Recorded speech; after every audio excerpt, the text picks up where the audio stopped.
There's one type of thought that causes far more trouble than most people realize. This is true both in the day-to-day business of being a human being and when it comes to the process of awakening.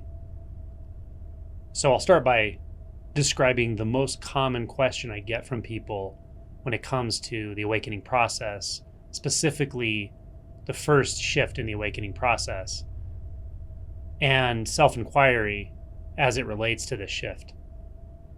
So the most common question I get, I would say overall even, is something like the following. After a few years of meditation, I came across descriptions of awakening, self-inquiry, etc., and something really clicked. I started having tastes of what was being pointed to. So I started at self-inquiry and I realized how many thoughts there actually were. But over time, I was able to disentangle myself from all those thoughts and get to this space of clarity, of peace, of relatively thoughtless space. But I was still kind of feeling myself as the thinker. I felt like I was navigating that, and there was a background sense of a me that was really a thought. And as I was able to de-identify or disidentify from that, then things got very quiet, very peaceful. And oftentimes, this person will have gone through a sort of fear response. And then they get to this place where the question gets asked. And what they'll say is, after all of that, I get to this place of this calm, this quiet, this clarity.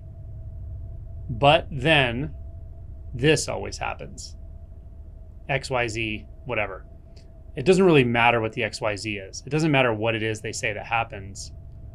What matters, and what I really want to point to, is the formulation of that belief, of that event that seemed to happen that caused them to lose their direct connection with beingness or with purity or pure consciousness. And it starts with the word but, and it leads to this description of an event. But then this always happens.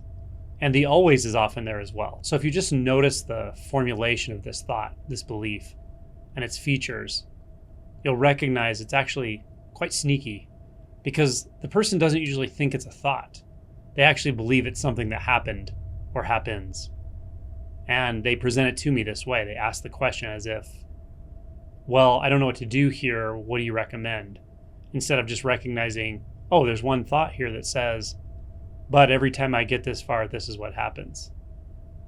So the thought itself, the type of thought, the formulation of that thought, is simply described as doubt. A doubt is a very, very sneaky thought. And it's often the last or one of the last thought forms that actually catches us and re-identifies our attention into thoughts as we're doing the self-inquiry process. It's usually the last bastion or last sentinel of the ego. And once we go beyond that, things get very, very clear, because now we can recognize all forms of thoughts, including doubt. Doubt is more like a tone or a weight or a blanket that hovers. And it's not new. It's not that we suddenly get doubt when we do self-inquiry. It's actually a sort of foundational thought. And there's a reason for that, because it feels like us, as I described. It doesn't feel like a thought. It feels like I'm the one doubting. I'm doubting because this happened for sure. I'm sure this happened. But we're identifying with the part that says, I'm the one aware of it. I'm the one that doubted this. I'm the one that noticed this happening. That's the doubt. That's the feeling of doubt. And the reason we identify with it is because we doubt ourselves. Self-doubt, the sense of not being good enough, not having what it takes, is so deeply intertwined with identity, with cognitive identity, with the sense of a mental self, that we disidentify from it very late, at least in this part of the process. Again, just to clarify that, doubt is so pervasive in our experience, in our thought experience, because it's kind of a foundational thought, and it's directly related to our sense of something's missing. I'm not good enough. I don't deserve it. self-doubt. So because there's identity in that feeling of doubt, it's very easy to identify with thoughts that are doubt-based. So once you see this, it's really good news, because you can identify one single thought called the doubt thought that starts with, but this then happens after whatever, right? The clarity is there, peace is there, you're disidentifying from thought after thought, the mind gets quiet, but then this always happens. That's the thought that's catching you. Once you let go of that, it's usually smooth sailing, as long as you're vigilant to any other thoughts starting to arise. Now, as I mentioned, this isn't just with self-inquiry or awakening that doubt plays a strong role in our experience of life. It's actually there all the time when we're mind identified. It's just that it's so in the background. It's so assumed to be the case. Doubt is such a fundamental experience of humans that we often don't even notice it. We build identities as reaction formations to that doubt. So when there's a sort of bravado persona of confidence, it's often a direct reaction to a lot of doubt. But we don't see this. It doesn't seem like this at all. So doubt is pervasive among humans, and being willing to actually recognize how much doubt we actually carry with us, that we feel this heaviness, this hesitation in life, this feeling of not being good enough, shame, I'm not enough, I don't have what it takes, etc. And then reacting to that by trying to outwardly prove ourselves wrong and prove the world that we do have what it takes, that we are enough, etc. And realizing, oh man, I'm suffering.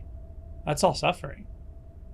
I can try to prove myself wrong, but I'm not actually getting underneath the belief. And I say prove myself wrong, I mean prove myself wrong about being not worthy, etc.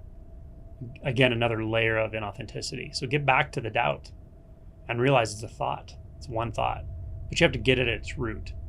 And the way you get it at its root is through self-inquiry, by concentrating the mind, by getting the mind to calm down enough to really get to that root of doubt, where the doubt mass grows out of and permeates all of your internal experience. So don't be fooled by the doubt thought. It is very powerful when you identify.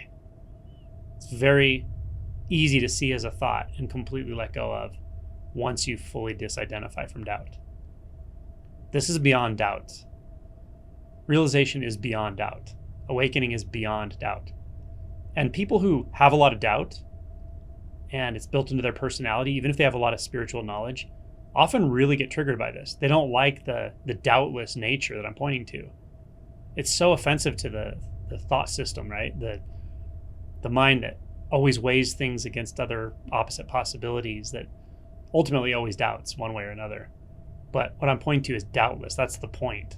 It's self-validating. Realization is not something you'll ever doubt. That's how you know how real it is. It's absolutely real. It's not anything that needs justified, proven, explained. Doesn't need anyone's validation, including your spiritual teacher. It's just that obvious. So that's what it is to move beyond doubt. I could basically define mind-identified suffering as doubt. So if you can pluck up that root of doubt, everything will change.